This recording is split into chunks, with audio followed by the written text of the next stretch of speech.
Welcome to Chemistry with Mr. Brazil. Today I'm going to teach you how to write down the electron configuration for various elements. I'm going to teach you 3 methods of writing those configurations. And so let's start with the periodic table. We need to understand that the periodic table is a seating chart. Each square locates electrons for elements, and they're blocked off like a rock concert or a stadium. So the first block, which is just 2 columns, that's called the S block. It starts at 1s, so energy level 1, 2, 3, 4, 5, 6, 7. The next, actually before I go on, helium way over here actually belongs in this block. Helium belongs in the 1s block. The next block is the P block. It's kind of almost like a square right over here. And it starts at 2p. So this whole row are 2p designation. And then 3p, 4, 5, and 6. The next block is your D block, way over here in the middle.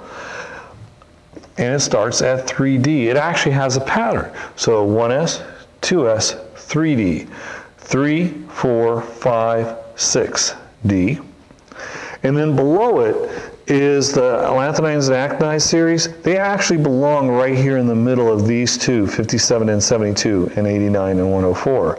That's called the F block, and it starts with 4. So notice again the pattern, 1, 2, 3, 4. Okay? The periodic table, actually, if you were to cut, you would fit this 4F block. So the 4F block is below. Now I'm going to teach you the 3 methods that we use for writing electron configuration. The first one I'm going to show you is the orbital notation. That's where we use arrows to show electron spin and their placement in the orbital. So we're using Hund's rule and Pauling's exclusion principle. So let's start with phosphorus, which was over here. Phosphorus has 15 electrons. Okay, and we're going to learn to place those about the nucleus of the atom in 3D space using orbital theory. So to start, we're in the 1s block, so we're going to go across. So I'm teaching you to go row by row until you reach phosphorus and how to place these. So phosphorus, we're going to start at 1s. In this case, we write a dash. Now, many of you will ask how many dashes, how do you know what dashes? Well, I look at the column here. There's 2 columns. I listen to Pauling's exclusion principle, which says there are 2 electrons per orbital, so 2 divided by 2 means I only write 1 dash. Then, I like to start with arrows up. I write 1 arrow indicating 1 electron and a spin up. And the second electron is spin down. So now I've used 2 electrons from this 15. I have 13 more to go. So now I go to the second row. I'm now down to 2s. 1 dash, we've already determined that. Okay, so 1 square, 2 square, so arrow up, arrow down. Now I've used up 4 electrons. Now I'm going to go to 2p.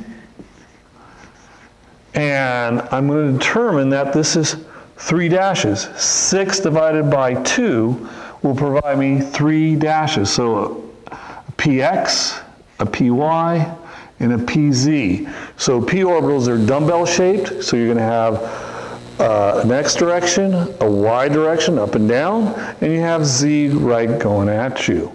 So we're going to fill this up because we still have a lot of electrons left over. So we're going to start with arrow up, arrow up. Notice I put an arrow in each dash, arrow up, fulfilling Hund's rule. Now I'm going to put down, arrow down, arrow down, arrow down. So now I've used 10 electrons and I have 5 more left over.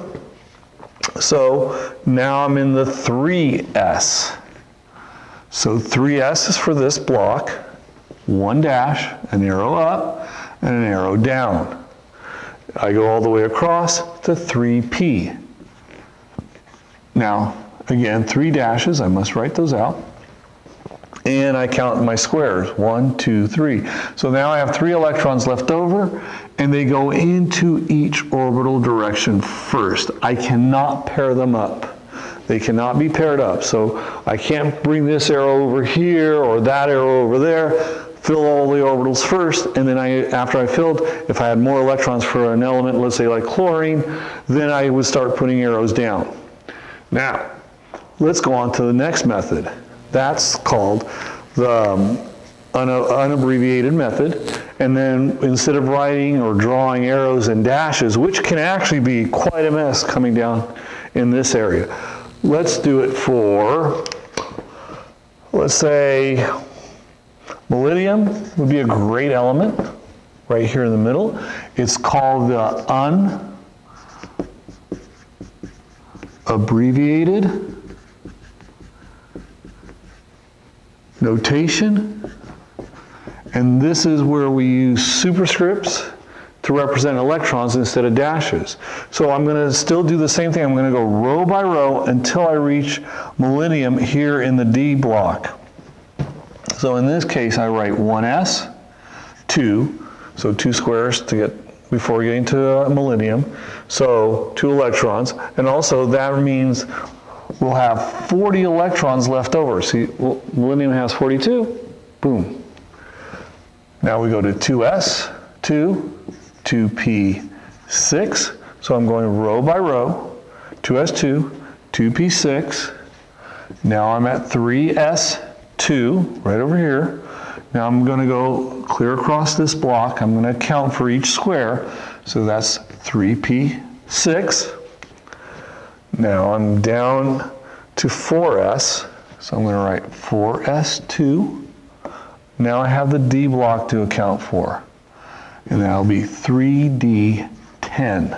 There are 10 squares if you count them up.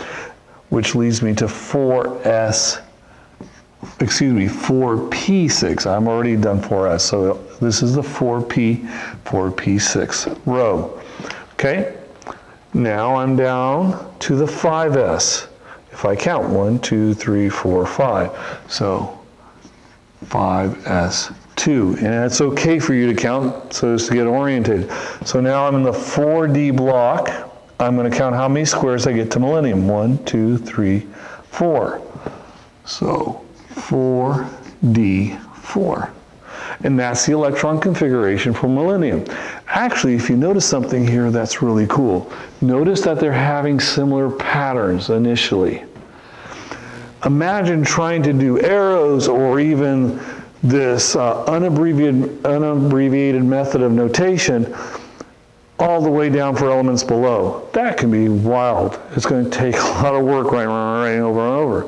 Well, the cool thing about noble gases, and I would recommend that you pause the video and write an electron configuration, unabbreviated method for any of the noble gases, and you'll see that each and every orbital is completely filled with an electron. So why continue rewriting the same pattern? Here, if you look at argon, and you look at this whole row above here, or below I mean, this whole row below argon, each and every element is going to have the same electron configuration as argon. So instead of writing this over and over, and let's go with tungsten. I'm going to go with tungsten. It's low enough, and it might make the point quite clear. So if I take xenon, and each element's going to have the same configuration. If I take xenon, okay, so I got tungsten. I'm going to take xenon, I put it in a bracket to indicate that that's the electron configuration. Okay, for the beginning portion of tungsten and any element in that row, I can shorthand this. I can now go from this point, the 6s2,